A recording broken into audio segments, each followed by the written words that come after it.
뉴스 파이팅 배승입니다. 4부 이어갑니다. 목요일 여의도 레이더 시작합니다. 배종찬 인사이트K 연구소장, 최병천 신성장 경제연구소장 두 분 나오셨습니다. 안녕하세요. 반갑습니다. 안녕하십니까. 호우. 네.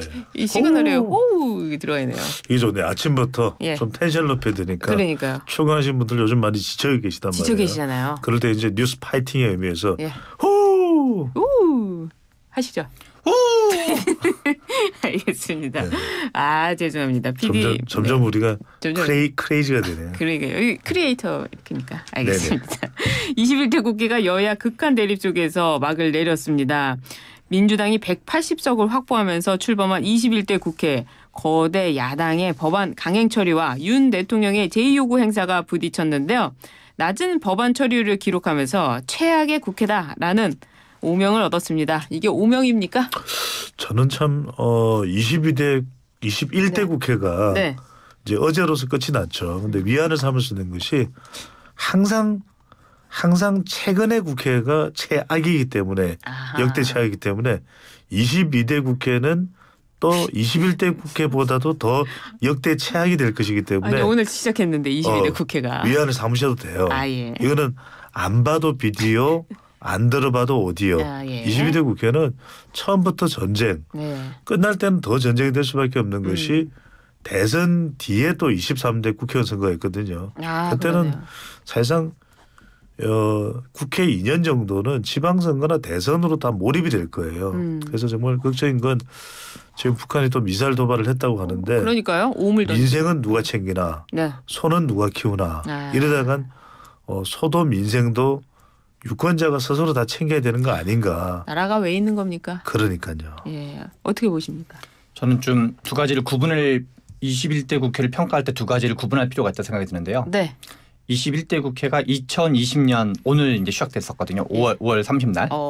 근데 2020년 5월 30날에 그 즈음에 우리나라에서 가장 중요한 건 뭐냐면 코로나 문제였어요. 아, 네. 그래서 실은 코로나가 언제 정도 코로나 전국이라고 그냥 편의상 표현하면 2022년 1분기쯤에 끝났어요. 그게. 정식으로 해제됐던 게 그래서 네. 하다가 뭐 해제하면 다시 또 2차 코로나 오고 다시 또 아마 3차 코로나 오고 그래가지고 그런데 다른 뭐 유럽 국가들 또는 뭐 미국과 비교해서 당시에 우리나라가 코로나 성적이 훨씬 더 좋았거든요. 이게 뭐 정부만의 역할을 할 수는 없지만 정부가 됐건 국회가 됐건 국민들이 됐건 네. 뭐 이러저런 이유가 합쳐져 가지고 그래서 저는 국회가 뭐 했는지는 좀 잘 기억 안 나는 것도 있긴 하지만 네. 이제 특히 재난지원금 같은 게 좀 있었죠. 그래서 21대 국회 전반기는 코로나라는 어떤 외부의 거대한 위기에 네. 대해서 다른 나라와 비교할 때 비교적 선방했다.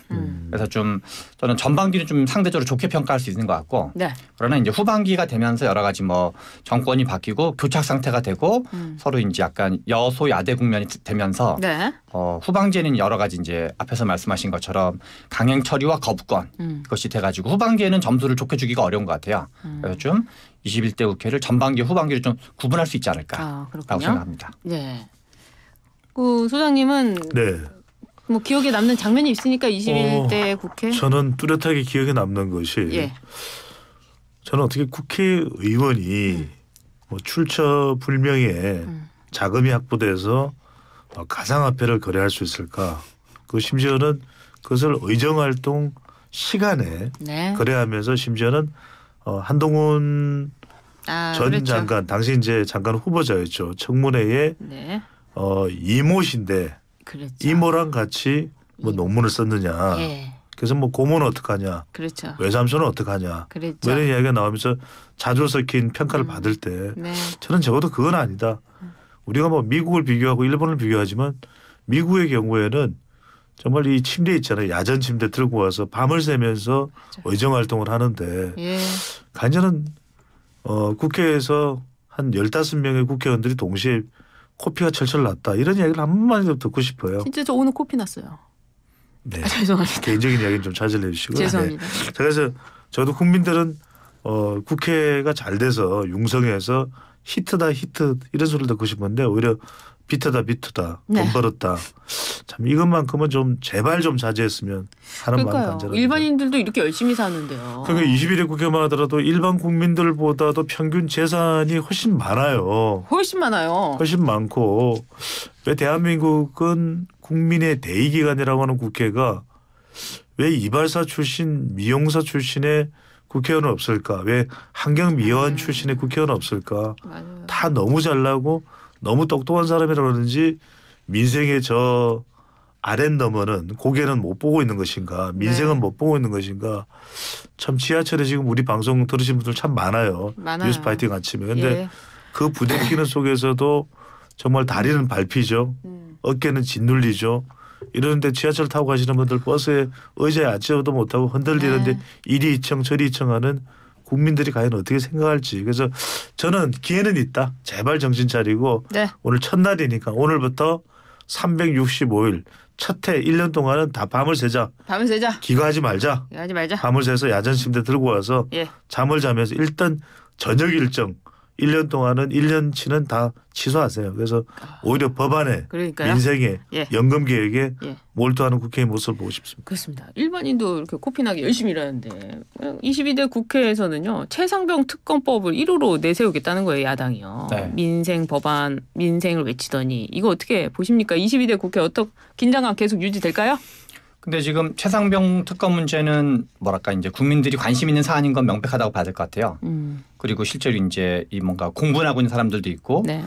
그리고 이번에 해병대 분들도 같이 이제 동참하고 그랬는데 해병대라는 게 우리나라에서 어떤 보수의 상징적인 존재거든요. 네. 그래서 해병대를 나온 사람 자체가 숫자가 많지는 않겠지만 그 해병대를 상징되는 어떤 그 보수의 또는 정서가 있을 수 있는데 그런 점은 좀 국민적 관심사인 건 분명한 것 같다. 예. 그래서 그런 부분은 좀 제가 보기에는 이제 그리고 또 최혜병 특검 문제가 이제 부결되고 이제 이제 대통령이 거부권 행사는 부결됐잖아요. 예. 근데 저는 좀 대통령께서 좀 생각을 해보시다 할 게 2027년에 대선이 3월 9일에 대선이 있고 3월 10일에 대선이 있고 2026년 6월에 대선이 있는데 지방선거가 있어요. 근데 지금 22대 국회가 열리면 국회 선진화법 절차를 다 거친다고 가정하면 한 11개월 정도 걸리거든요. 그럼 이게 끝나는 문제가 아니라 11개월 후에 다시 올라오는 문제로 봐야 돼요. 그럼 그때 또 거부권 행사하면 또 한 박자 있다가 뭐 약간 수정 보완해가지고 그래서 이게 실은 대선 이슈가 될 가능성이 있어요. 그래서 이게 뭐 치우고 싶다 해서 치울 수 있는 게 아니라 예. 뭔가 적당한 선에서 이렇게 뭔가 털고 마무리를 해야지 우리 축구로 치면 계속 본의 아니게 골대 근처를 패스하고 있는 골이 될 수가 있거든요. 네. 그래서 뭔가 이게 정치에서 어떤 이슈라는 게 뭔가 이렇게 특정한 시점에 좀 마음에 안 들지만 적당한 타협선에서 좀 과도한 거는 좀 수정을 요구해서 네. 털고 다음 페이지로 넘어가야 되는데 털지 않고 하면 대선의 핵심 이슈가 김건희 특검 최혜병 특검이 되는 게 국민의힘에게 가령 유리한 건지 그런 것도 좀 생각해 볼 필요가 있지 않나 이런 생각이 듭니다. 저는 일단 두 가지를 말씀드리고 네. 짧게 말씀드릴게요. 첫 번째는 뭐냐면 조금 전에 이제 최병천 소장의 말씀에 공감하면서도 네. 이게 굳이 패스트 트랙이 아니라 바로 추진될 수가 있어요. 왜냐하면 법사위원장이 또 상정을 바로 해버리면 그렇죠. 이건 패스트 트랙을 또 타야 될 이유도 없습니다. 그런 상황이기 때문에 지금 야권에서는 다분히 그런 생각을 하고 있을 테고 밀어붙이겠다. 그리고 법사위원장 자리는 절대로 내주지 않겠다. 네. 저는 차라리 운영위원장 자리를 내주면 몰라도 법사위원장은 민주당에서 절대로 내주지 않을 것이다. 그리고 네. 가기정보통신위도 이 방송 쪽이기 때문에 절대로 위원장 자리를 내주지 않을 것이다 이렇게 보는데 두 번째 그래서 드리는 말씀은 저는 오히려 이 최상병 특검과 관련된 부분은 윤석열 대통령이 차라리 정면 돌파를 하는 것도 방법일 수도 있다. 무슨 말씀이냐면 이게 법적인 차원과 여론적 차원을 구분을 하자. 법적인 차원은 이제 부결이 됐고 또 22대 국회 올라간다 하더라도 뭐 8명만 이탈하면 될 거예요. 이러는데 네. 108대 192 구도가 안 바뀔 거예요. 그러면은 여전히 부결될 거다. 그러면 이제 법적으로는 어차피 공수처 수사를 기다려야 돼요. 그건 뭐 여지가 없어요. 그런데 이제 여론은 계속 부담이 되죠. 여기에다가 또 뭐 갖가지 의혹들이 추가 제기될 거예요. 자, 계속되고 있어요. 통화했다, 어쨌다. 네. 요걸 제가 말씀드릴게요. 무슨 말씀이냐면 그러니까 이제 답은 이거는 공세를 통해서 윤석열 대통령이 의심을 받을 수밖에 없어요. 왜 그날 통화를 했느냐 유독. 네. 8월 2일 날 3번이나 이제 통화를 했다 이런 이야기가 나오는 거죠. 그리고 이제 여기서 윤석열 대통령이 그러면 국방부 장관과 통화를 하지 말아야 되냐. 수도 없이 통화할 수 있죠. 그렇죠. 장관인데. 국군 통수권자가 예. 장관과 통화를 한다라는 건 너무나 일상적이고 당연한 겁니다. 네. 또 하나는 이제 뭐 검찰총장 시절에 사용하던 휴대폰을 사용을 했었다라고 이야기를 하는데 이것도 저는 뭐 그걸로 주로 통화를 한 건지 아니면 보안 차원에서 그 휴대폰을 사용한 것인지 이거는 별개의 차원으로 생각해봐요. 왜냐하면 전화번호를 찾다 보니까 예전에 쓰던 휴대폰에는 입력이 돼 있는데 다른 쪽에는 번호를 물어봐야 되고 뭐 급히 전화를 해야 되는 상황이 있을 수 있고요. 두 번째 말씀드리면 배성희 변호사도 법조인인데 저는 이런 통화를 몇 번 한 게 왜 유출이 된 거죠? 그러게요. 이것도 사실 잘 이해가 안 돼요. 왜냐하면 피의 사실 공표라는 것은 수사 과정에 절대로 있어서는 안 되는 일인데. 안 되는 일인데. 공수처에서 지금 수사 과정에 있는 것이 왜 홀라당 벌라당 이게 다 공개가 됐는지도 모르겠고. 녹취 파일 막 나오고 있어요. 자, 세 번째는 핵심은 이겁니다. 네. 왜냐하면 정황을 자꾸 이야기해서 가령 배성희 진행자가 배종찬 소장을 만났다. 길을 가다가 우연히 만났을 수도 있고요. 네. 아니 뭔가 법적으로 의뢰할 일도 있었을 텐데 마치 뭔가 뭐 다른 이유가 있는가 아니야 이게 온갖 또 소문이 나죠. 스토리를 만들면 그렇게 네. 될 수가 있어요. 그러니까 이것도 정확히는 공수처에서 수사를 해서 왜냐하면 통화했다만 공개가 된 거지 어떤 내용인지는 공개가 안 됐어요. 그래서 네. 핵심은 이거예요. 경로나 격분이 아니라 핵심은 이거예요. 윤석열 대통령이 부당하게 불법적으로 대통령의 정해진 권한을 헌법에 정해진 권한을 넘어서서 대통령이 압력을 행사했다. 이러면 뭔가 이제 다른 사안이 될 수 있지만 그거는 이제 확인을 해야 될 사안입니다. 네. 여기까지. 예. 네. 뭐 우리가 세상에 무슨 통화를 했는지는 알 수 없는데 그런데 이제 지금 약간 모양새 자체는 되게 안 좋은 게 사실이라고 봐야 돼요. 왜냐하면 경로 관련된 게 사실이 없었다고 얘기를 했다가 경로가 밝혀지니까 경로한 게 뭐가 문제냐라고 말이 바뀌고 있고 그리고 실제로 윤석열 대통령과의 통화라든가 그런 지시 같은 게 따로 없었다고 얘기했는데 하필 이첩 당일날 세 차례에 걸쳐서 통화가 됐다는 것 자체는 뭐라 그럴까 이제 오비락 정도 치고는 뭐가 많이 떨어진다 그럴까요? 그래서 네. 우리가 그 사회과학에서 인과관계와 상관관계라 그러는데 인과관계를 규명 가능한 게 있을 수 있고 상관관계를 규명 가능한 게 있을 수 있는데 매우 높은 상관관계를 지금 보이고 있다. 네. 그런 점에서 이제 그리고 이첩됐던 당일날이거든요. 네. 그래서 그리고 갑자기 확 틀어진 거거든요. 예. 그래서 이첩되던 당일날 경로설이 나왔고 또 처음에는 또 그게 없다 그랬다가 지금 이제 다시 있는 거를 시인하고 시인한 다음에는 이제 그게 뭐가 문제냐라고 이제 뭐랄까 말이 계속 바뀌고 있다 그럴까요? 예. 그런 점에서 이제 그냥 어떤 이제 예. 그 사소한 우연으로 보기는 좀 약간 어렵다. 내용을 언급하셔서 그런데 사실은 어차피 특검법은 부결이 됐기 때문에 그렇죠. 이제 공수처 수사만 남아 있습니다. 이제 예. 공수처 수사 지켜보면 되는데 이 이탈표와 관련해서 오히려 국민의힘 115명 중에서 이미 5명은 찬성을 하겠다고 했잖아요. 그럼 110명이 이제 반대를 한 건데 반대표가 111표, 한 표가 더 나왔어요. 거기다가 무효표가 4표입니다. 그렇죠. 이 무효표는 반대의 의미죠. 도저히 찬성은 할 수 없으니까 무효하는 거 아니겠습니까? 그러면은 이 무효표 4표 하면 5표가 반대예요. 이게 지금 국민의힘에서 나올 수가 없는 숫자거든요. 그럼 야당에서 이탈했다는 거 아닙니까? 맞는 말씀입니다. 그러니까 무기명이기 때문에 우리가 참 정확하게 확인을 할 수가 없어요. 이걸 뭐 끝까지 파헤칠 수가 없는 한계는 있습니다만 그래도 이미 공개적으로 찬성 투표한다고 했던 국민의힘 의원들이 5명인데 네. 그들이 그럼 안 했다는 이야기인 건가? 무효표를 일부러 만들어버렸다는 것인가? 아니겠죠. 그거는 어불성설 예. 정말 언어 도단이 되는 것이죠. 그렇죠. 그러면은 이들이 투표를 했을 거라면은 그런데 179 그대로다. 왜냐하면 179가 아니라 184가 돼야 되잖아요. 네. 근데 이게 무효표도 어떤 의미의 무효표인지를 알 수 없고 오히려 반대죠. 이제 여기 나오는 게 찬성을 했겠죠. 민주당은 지금 22대 국회에 재등장하지 않는 인물들이 상당히 많아요. 그런데 낙선한 사람. 지난번에 뭐 친문계다 어쩐다 이러면서 친명 행제 비명 행사 뭐 공천에 대한 비판이 있었지 네. 않습니까? 현실적으로 있었던 예. 일이에요. 이건 뭐 우리가 억지로 벌이는 게 아니라 그러면 이제 그 사람들의 경우에는 마음에 잔뜩 한이 맺혀 있을 거예요. 예. 그렇다면 굳이 이걸 내가 적극적으로 네. 당론에 입각해서 민주당의 이 찬성 여론으로 내가 동참할 이유가 있을까? 그러면 이들이 이탈했다면 적어도 뭐 5표가 됐든 11표 가까이가 됐든 이탈하지 않았을까라는 추정이 그렇죠. 가능해지는 거죠. 동작 이수진 의원은 아예 불출석했습니다. 네. 이재명 체제에 좀 반발 있을 수도 있는 거 아니에요 앞으로? 반발을 떠나서 뭐 이제 공천 못 받고 그러니까 좀 뭐랄까 서운한 게 아직 좀 덜 풀렸을 수 있죠 사람이라는 게. 전체적으로 보면 22대 당선인들이 추미애 우원식 그 후보를 뽑을 때도 상당히 그 이변을 일으키지 않았습니까? 앞으로 이재명의 체제 어떻게 보십니까? 앞으로 이재명 체제가 어떻게 될지는 좀 더 그 예측하기는 어려운 것 같고요. 그래요. 근데 이제 지금 우리 요 이탈표 문제 국한에서 보면은 네. 이탈표 문제 국한에서 보면은 이제 국민의힘 쪽 분들이 5명이 공개적으로 이제 찬성 입장을 표명했는데 실은 이게 보면은 야권이 범야권이 179명인데 찬성은 179표가 나왔어요. 근데 이제 5명이 지금 사라진 거거든요. 네. 그래서 야당 범야권에서 5표가 이탈을 했거나 맥시멈. 네. 그다음에 이제 그 뭔가 5명이 찬성표 한다고 했던 분들이 안 했거나 이렇게 봐야 되는데 저는 그 민주당이나 야당 쪽은 실은 이거를 찬성해서 반대로 돌아설 이유가 거의 없는 사안이라 생각을 해요.